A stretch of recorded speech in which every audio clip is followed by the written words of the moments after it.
Levez les mains. Ok, ça écarte. Voilà, c'est bon, ok. Là.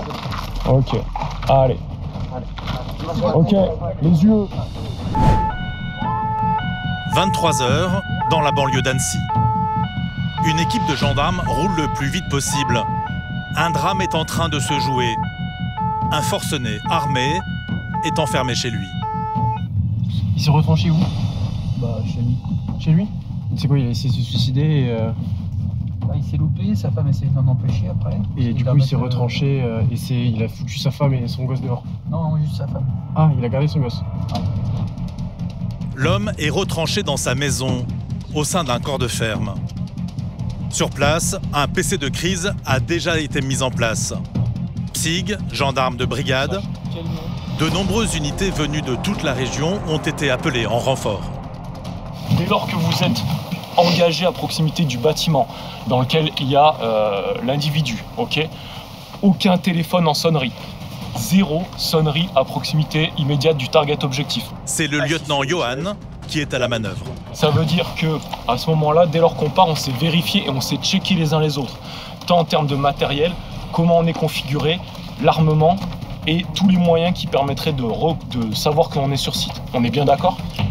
Des négociateurs formés au GIGN sont aussi sur place. C'est important que tout le monde ait les infos. Là maintenant, la parole à la négo qui a eu les informations. Donc je viens d'avoir au téléphone la plante donc, qui a déclenché tout ça. Il y a bien cette notion d'enfant à l'étage qui est confirmée, une enfant de 9 ans qui serait en train de dormir. Ce soir, donc, ils se sont engueulés, monsieur qui est né en 1962, donc une soixantaine d'années. Beaucoup de désespoir, beaucoup de travail, donc une grosse dépression. Il a une carabine, arme longue. Il a mis un coup de feu dans le bureau au rez-de-chaussée. Avant ça, il avait dit à madame de partir. Donc elle était partie, elle est revenue au bout de 5 minutes pour voir s'il s'était pas mis une balle.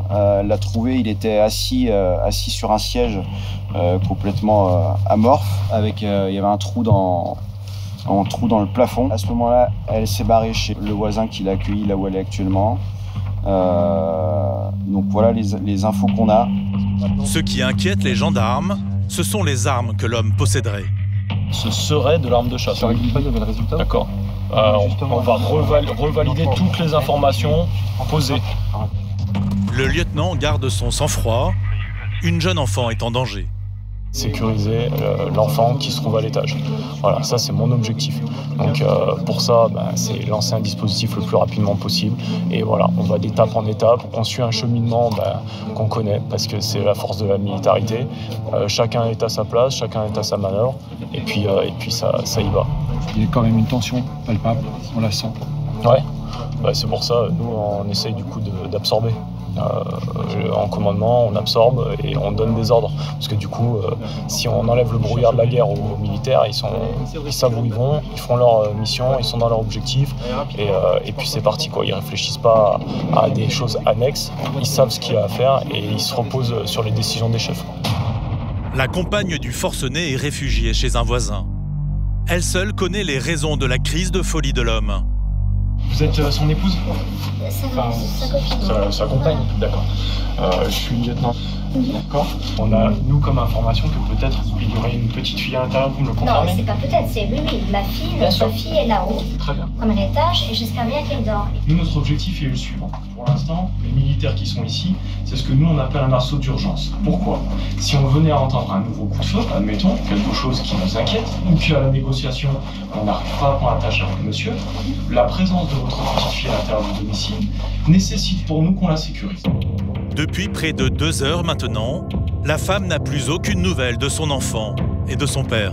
Je suis sortie voir si je l'apercevais. J'ai pas assez avancé, j'ai pas vraiment aperçu. Et ça se trouve, alors soit il s'est buté et il est par terre, c'est pour ça que je l'ai pas vu, soit il a simplement laissé la lumière et il est sorti. Auprès de cette femme, les gendarmes récoltent d'autres informations primordiales pour leur intervention. Une description de l'intérieur de la maison. Si on doit intervenir à l'intérieur, et notamment à l'intérieur du bureau, c'est loin d'être accès libre. On va devoir rentrer, il y a un chemin d'accès, parce qu'à l'intérieur, apparemment, c'est Bagdad. À partir de maintenant, le compte à rebours est lancé. La vie d'une enfant est en jeu. On a décidé d'intervenir après négociation. Donc là, ce que l'on a décidé de faire, toujours en lien avec les autorités supérieures, dont je ne donnerai pas les détails pour des raisons évidentes de manœuvre, font qu'on a décidé que l'on allait lancer une négociation dans le cadre de la sauvegarde de la vie humaine, en l'occurrence de l'enfant de 9 ans. Les deux négociateurs sont chargés d'entrer en contact téléphonique avec le retranché. Pendant ce temps, l'équipe de Johan se poste discrètement le plus près possible de la maison, chez des voisins. Ok les gars, début de négociation. Donc là, on est sur les dents. Si on a des éléments à l'intérieur qui font penser à atteinte à la vie humaine, assaut en force. Après 15 longues minutes d'attente, l'homme répond enfin au téléphone. Nego est rentré en contact, il est en contact avec. Oh, c'est bon ça. Ok les gars, on n'oublie pas un truc. S'il arrive à lui faire une reddition, c'est sorti par façade alpha. La discussion est rapide. Le père de famille accepte de rendre les armes. Top inter, top inter. Levez les mains. Ok, ça écarte. Voilà, c'est bon, ok. Là. Ok, allez. Ok, les yeux en position bouclage. En à peine quelques secondes, il est interpellé. Allez monsieur, vous allez venir avec nous, vous allez... Vous prenez, on va rentrer à l'intérieur. Charlie, pour pénétration, sécurisation enfant. Une équipe a déjà exfiltré la petite fille. Je confirme, sécurité enfant, elle est avec nous au PC avec la maman. Le père est placé en garde à vue. Finalement, comme il n'y a pas eu de violence sur autrui, l'affaire sera classée sans suite. Il sera auditionné sur la détention d'armes et aura une expertise psychologique.